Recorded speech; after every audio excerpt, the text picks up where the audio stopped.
I don't know if that's happening to yours too. But if you did have the internet, feel free to just Google Sobel test calculator, and there'll be 4 or 5 that will pop up. Any of them are fine. They'll all look pretty close to this. They're going to need these 4 bits of information. The path coefficient, the unstandardized beta, the standard error for both of them. See how this little figure here, A is for the path coefficient here, B for the path coefficient here, standard error of A, standard error of B. So you just put in A, B, standard error of A, standard error of B. And when you put these numbers in for the online Sobel calculators, Christy also made me a Sobel calculator on Excel too.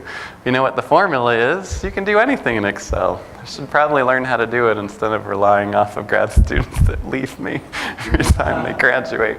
But you put them all in, you press calculate, and the way we report this is a Z.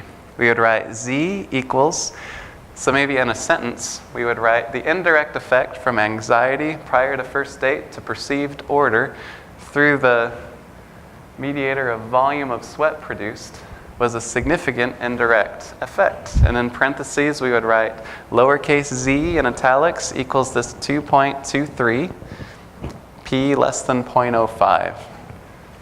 And that's all. And you would just plug all these in for each of your indirect effects if you had lots of mediators.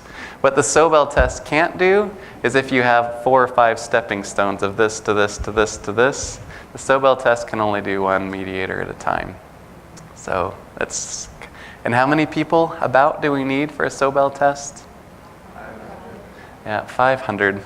So if you forgot how to bootstrap and you only have 100, it's tempting to look at this and like, Sobel calculator was super easy. I just put some numbers in and magic numbers came out and I could be done. But we really aren't supposed to do it unless it's 500. Not trying to be tricky, but does anybody know why?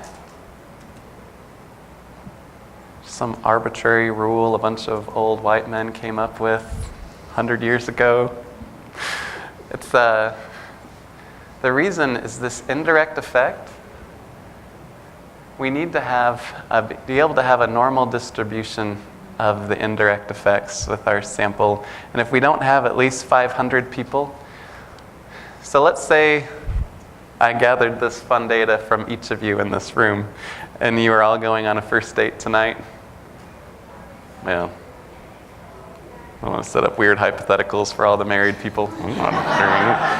But let's say you're all single. And I assess your anxiety before you go on your first date down to the Capitol Mall, and you're going to play with the Frisbee with this person, and you're going to get a dog. And while you're there, you all report on your scores for anxiety. You all report, oh, sorry, I thought that was the first slide.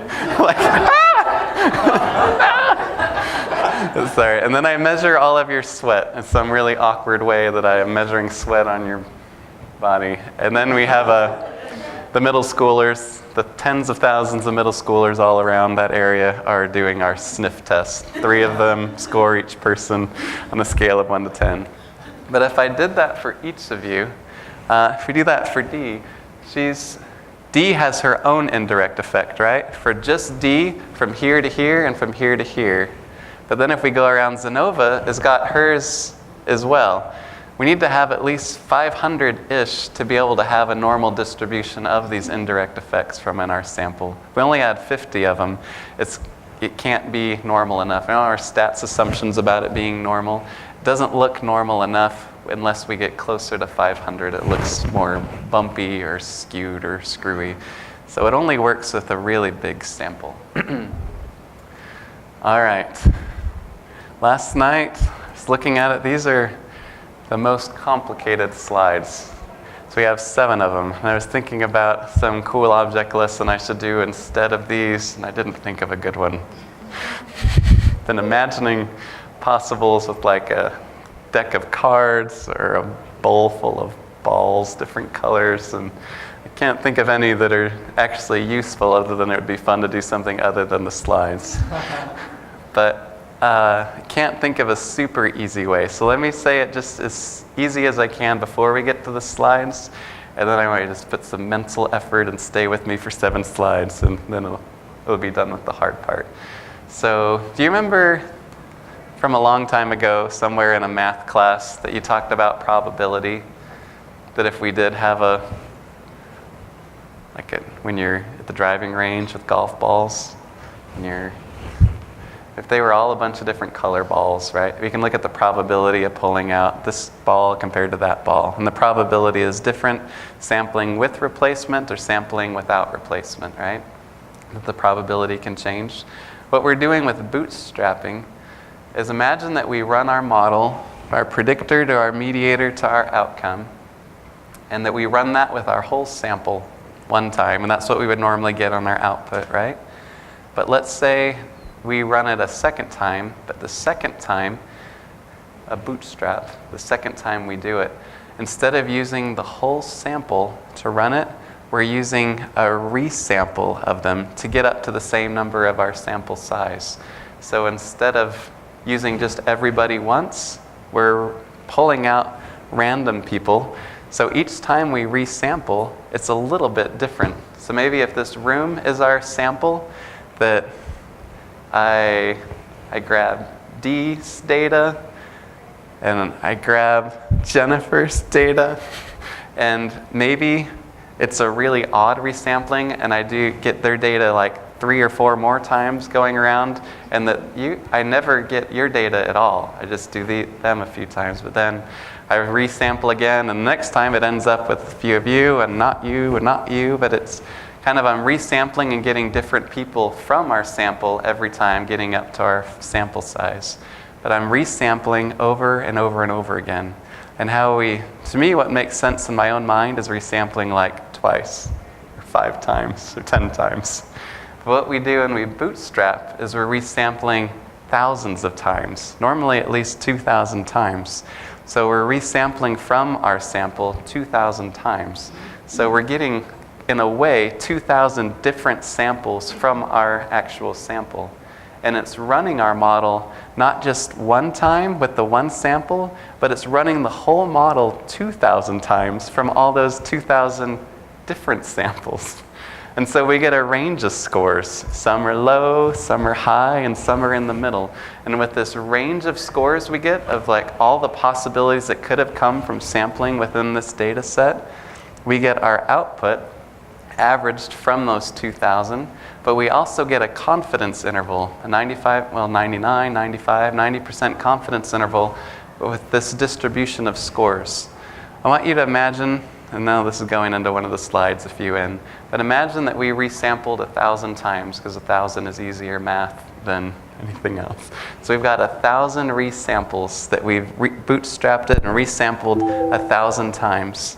And with this 1,000 times, a 95% confidence interval, if we ordered them from the smallest to the greatest, and let's say this is an indirect effect from the predictor to the mediator and then the mediator to the outcome, that this indirect effect, maybe before we did 0.2 times 0.2 was 0.04.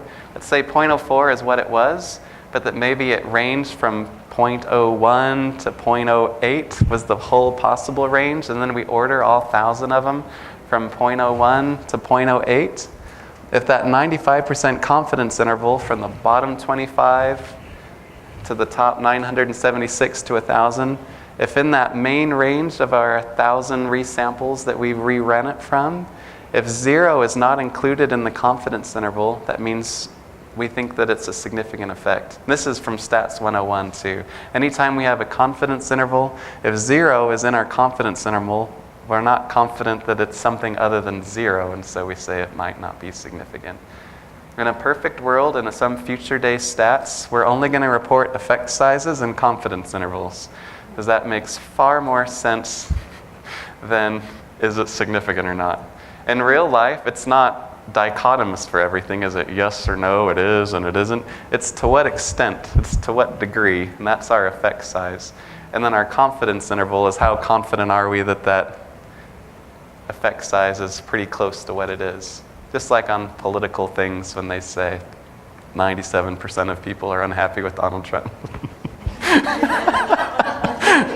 It might not be that high, but what do they say for their range? They don't say confidence interval. The words left me right now, but they say margin of error, right? They'll say a margin of error 2 to 3% or so, and that margin of error might include 100%. Just kidding. But that margin of error, isn't that helpful to know this is how many people think this with the margin error of that? That's what a confidence interval is this is what we think it is, but our margin of error is this wide around that number. And with our indirect effects, when we bootstrap it, we get an indirect effect averaged from these 2,000 different resamplings. And from those 2,000 times we ran the model from 2,000 different samples within our model, we get to see, is it possible that this indirect effect includes 0 within the 95% confidence interval? And if it doesn't include 0, then we say it's significant. And the really simple way to do this, in my opinion, again, simple, Jared, that if the upper and high end are both positive or both negative, it doesn't include 0. So if they're both positive, it's significant. If they're both negative, it's significant. If one's negative and one's positive, then 0 is in there, and it's not significant indirect effect. So that was supposed to be the easy version. I don't know how to describe bootstrapping in a simple way because it is kind of complicated. It's taking a big sample and resampling them over and over and over again of different groups of people in these resamples. And then instead of running your model once where we click OK and run it, it's running it 2,000 times. And instead of running it once with just the 1 bits of output, all the output it gives us is averaged across all of those 2,000 times that it ran. So this is complicated, I agree. And when I remember learning about it the first time, I'm like, I don't think I have any clue what the heck that is. But so just stay with it, keep thinking about it, keep studying about it, keep reading about it, and it gradually starts to make more sense and to feel more normal. So then you can't have missing data when you do this, right? You can. It's okay to have missing data. In M+ you can, in Amos you cannot. Yeah, so that was when I started leaving Amos, actually. It was when I really needed to bootstrap my indirect effects. And Amos won't do it if you have any missing. And if you have any missing at all, then you have to do it in M+, because Amos can't handle it. Can you compute first and then... Sorry, no, you're raising your hand and I started calling out. Animal. Can you impute your data like in SPSS or something and then move it into Amos and... Yeah, that would work. Okay. But if Amos sees one empty cell without a number in it for a variable you're using, it'll say, I can't do it. And you'll get upset. And Here's a report that then? Or like would you... Yes. Well, you'd really just have to run it in something else if it didn't work. But if you did it that way, yes, you would have to describe, this is how we handled missing data.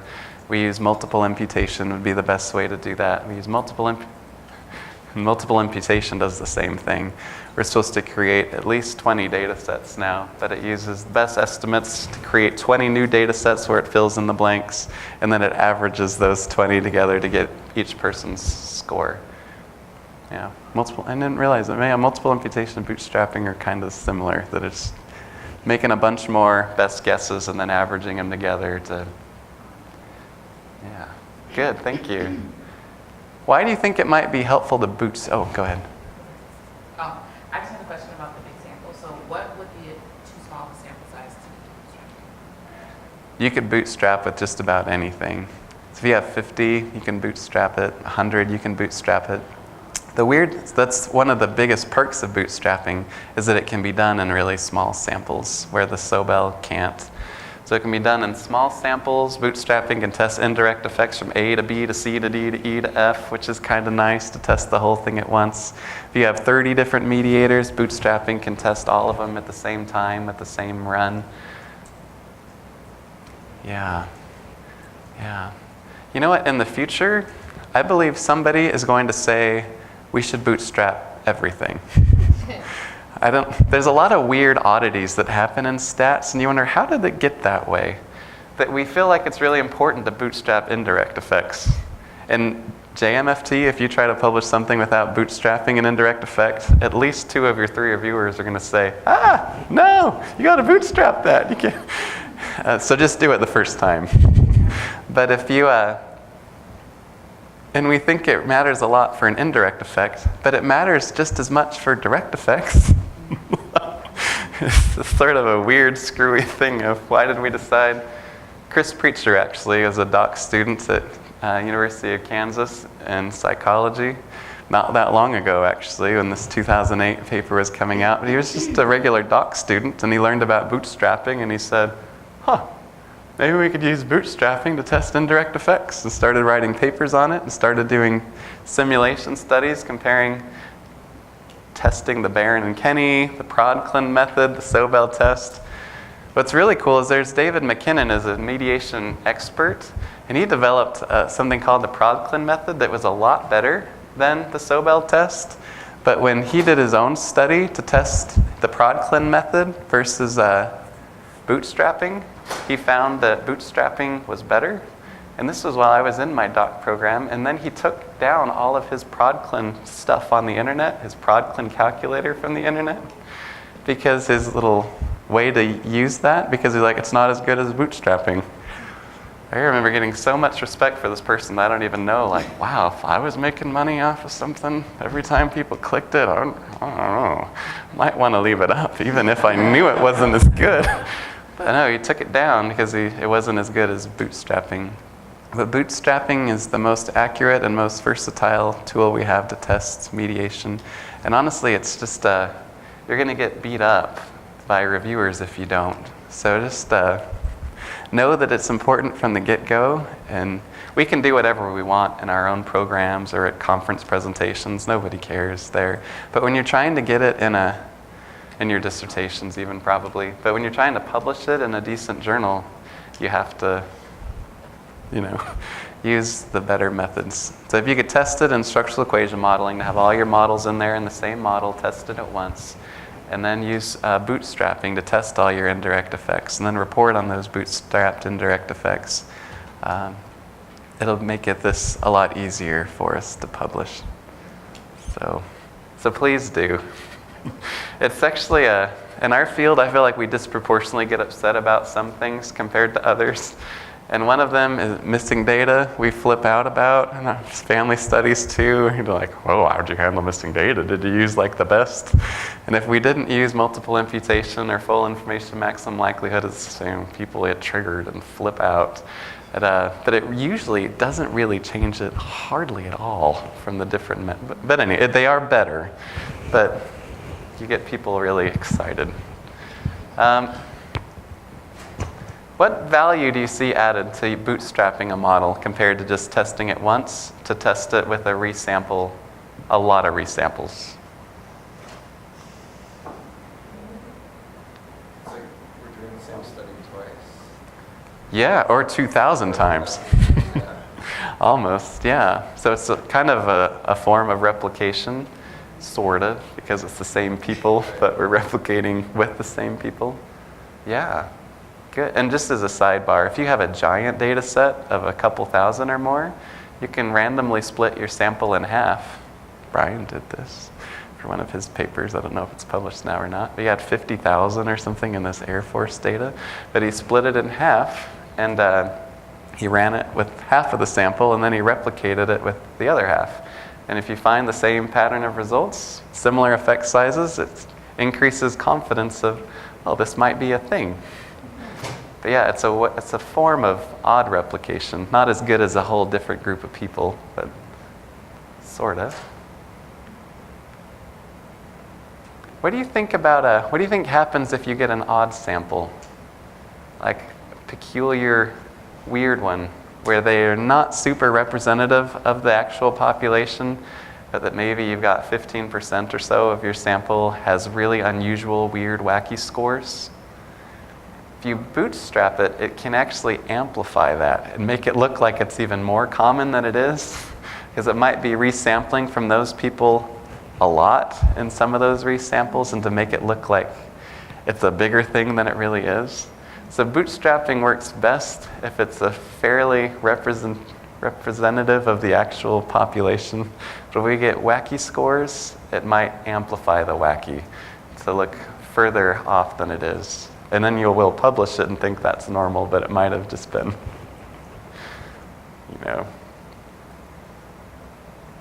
All right.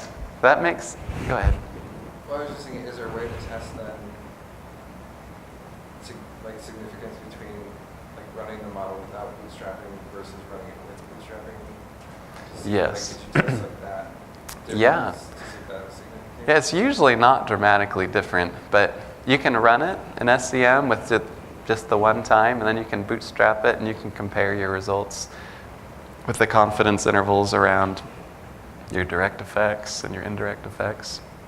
And they are different. Sometimes it flips.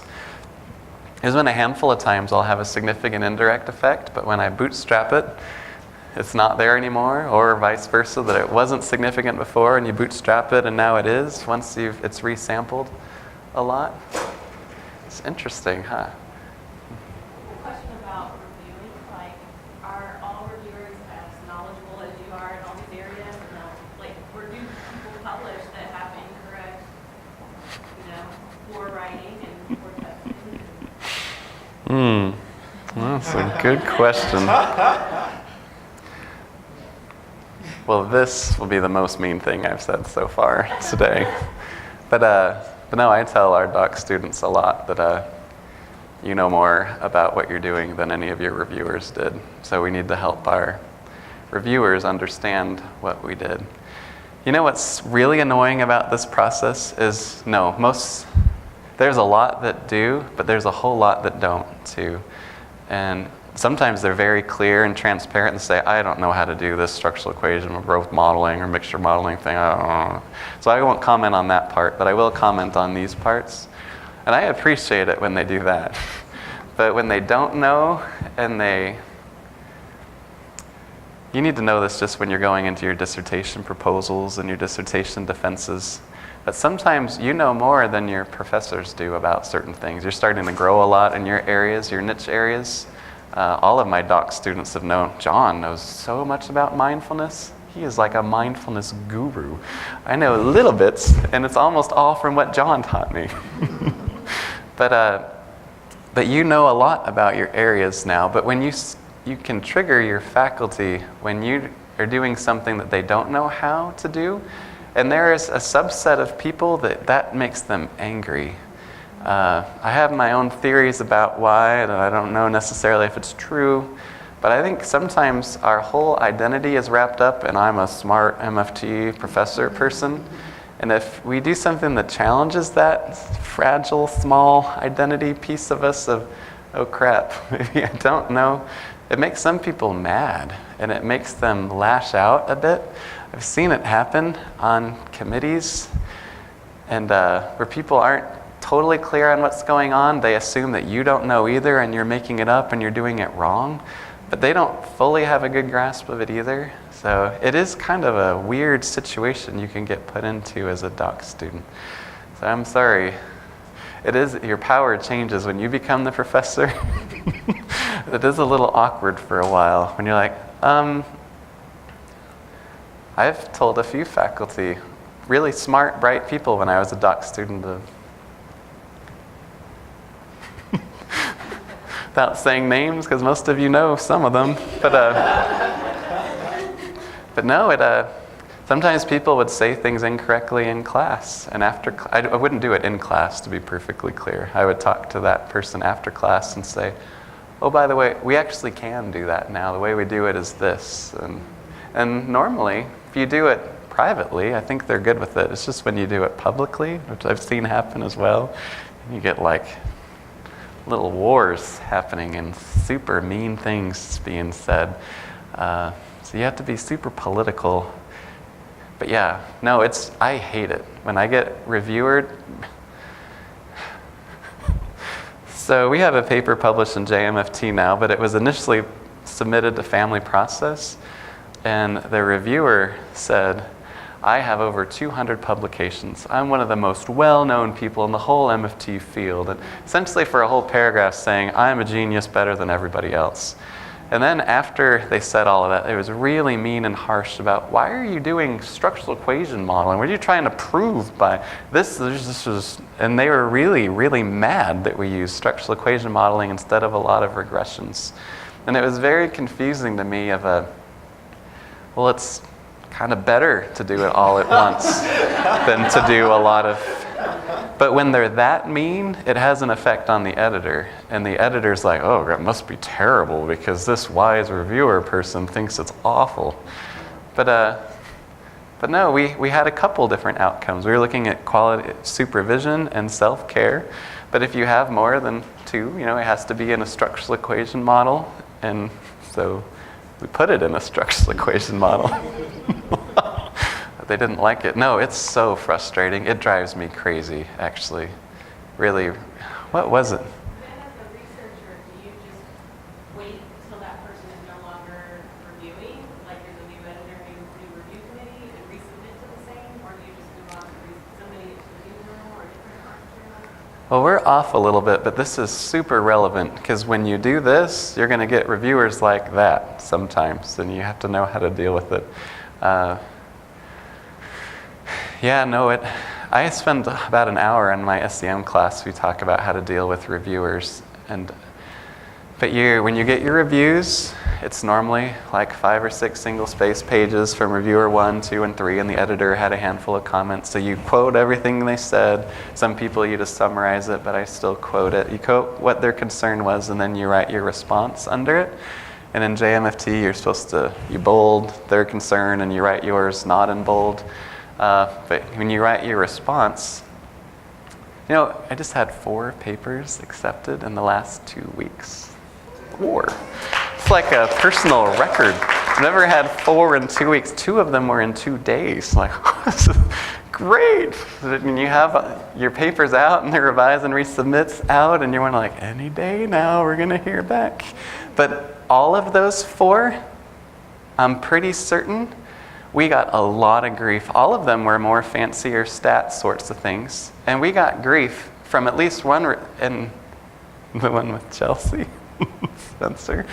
Man, they were one of the meanest reviewers I've ever had in my life. But when they rip into your methods of how you did it, but what you did is good and sound and what they're talking about isn't grounded in reality, you just have to be really clear and direct about how you say, I understand this. Some common things I say is this is a common misconception, or a lot of people get confused on this or that. And normally when I'm writing, I'm like, I don't know why. But you have to be really kind and really gentle and really respectful. And you say, a lot of people maybe think that or say that, but really, and then you cite it. You say this book on growth curves says this is how we're supposed to do it. And yours is just your opinion that's wrong, but you're saying it in other words, like, see the Klein 2011 page C says this, and in the Duncan Growth Curves book, they say this on page. And so you help the editor see that you know what you're talking about and that reviewer doesn't. And you win the moral high ground by being kind and polite and not being... So the paper with Lauren Ruhlman, that just got accepted. I want to say Oslin. She just got married. But for her, when we were writing the response letter, sometimes I have to edit it 4 or 5 times. My first thing I write out is what I really think. And then I have to edit it, and edit it again, and edit it again to make sure that it's really kind and respectful. And because sometimes, it's hard to do. So I just got one that's asked me to report about 5 different model fit indices that no one has ever published in any paper I've ever seen or heard of. And they're like, why? No, I wouldn't. So my first response is, no. Anybody that knows anything about SCM, we know we generally report these, and no one reports those. But I write that first because that's what's in my head. And then I have to edit it back and say, there are lots of model fit indices that we could report, absolutely. And they all mean something useful, but For example, the CFI includes everything that's in the TLI and the NNFI, but the CFI is more reliable because it's a range from 0 to 1, where the TLI doesn't have a range between 0. It's harder to interpret. And the NNFI is part of what's in the CFI, is how it's, so there's no reason to port that when the CFI includes all of it. We just have to be, we get to teach reviewers sometimes. And that's annoying, because it feels like I shouldn't have to teach you why what I did correctly is correct. But I'm wrong a lot too, and I love it when reviewers help me learn something, even though I'm normally bitter at first, like, oh, I wish I knew that before. But they do point out lots of good things that we can learn from too. But sometimes it is just and they do their best. If we know just a tiny little bit about something, we can review it a little bit, but we're a little bit off too. Yeah, no, the real practicalities of what you do is working with data. 9/10 of our time is getting our data ready. And we don't talk about that hardly at all, but that's a big piece of what we do. And then writing up our paper, that's a huge part, but we don't talk tons about how to be a good writer. And then where the rubber really hits the road is how we deal with the response letters in our revise and resubmits. That is an art, to make them feel validated, to make them feel important and wise, and addressing their concerns or ignoring it, but making them feel like it's okay that you're ignoring it by how you responded to it. Yeah, no, that's, in a perfect world, we would spend a lot of our time talking about those things, because that's what we're actually doing all the time. Most of my days are working on revising a paper or working on response letters that are 14 single-space pages. It's longer than the even manuscript was, but that's the part that, consumes our time. That's the part that's relevant to practice. All right. But thank you. Good? All right. Well, I think I'm going to skip these complicated slides because I covered it as simply as I could. All right. So our direct effect here, x to y. Our mediators here, we could have multiple mediators that can all be tested at once. Some benefits of testing multiple mediators at once instead of doing lots of regressions over and over again, or just one mediator at a time. It's better science to test them all together. Whenever we include one variable with paths connected to it, it's going to adjust upward and downward the other betas, and it's more accurate when we're accounting for those other variables. We get to establish to what extent they mediate the association, so we can compare them. Which mediator has the largest effect size? Which mediator, if we were clinically going to pick 2 or 3 roads to Rome for how we wanted to help our clients, what seems to be working the best? All right, better science to put them all together. So I'm going to show you how to walk through to do this in M+. If you have M+ again, do you want to open M+ on your computer? And plug in your flash drive.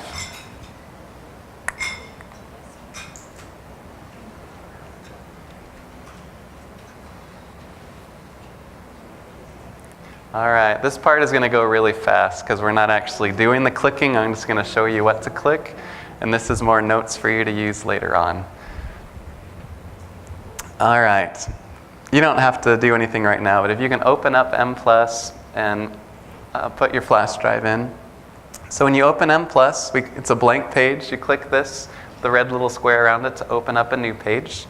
You can type out all the syntax just starting from scratch, but we can use what they call the language generator, and it can put most of the syntax in place for you. So if you click M+, language generator, and SEM with missing data, give it a this box will pop up. You can give it a title. Then we click Browse, and we can look for our DAT file.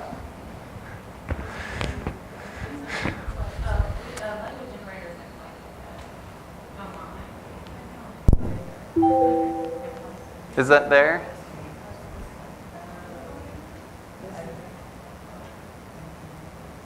All right, let me show you getting ahead of myself for speed. But with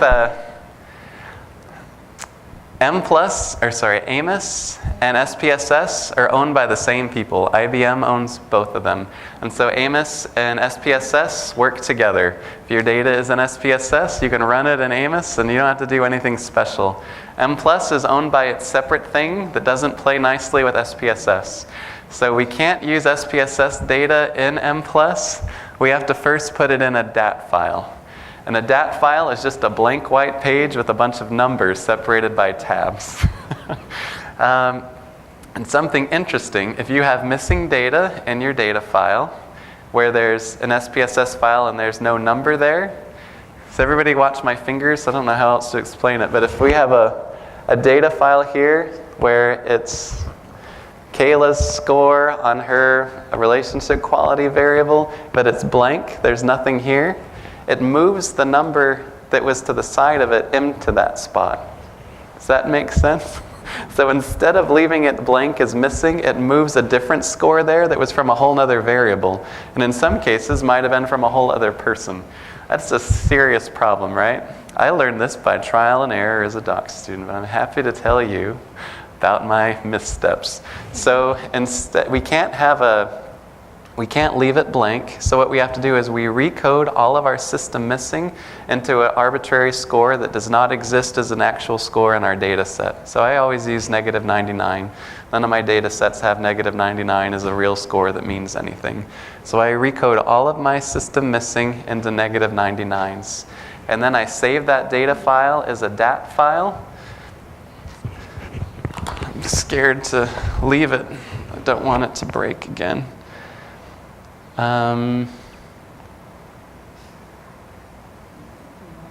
Here it is.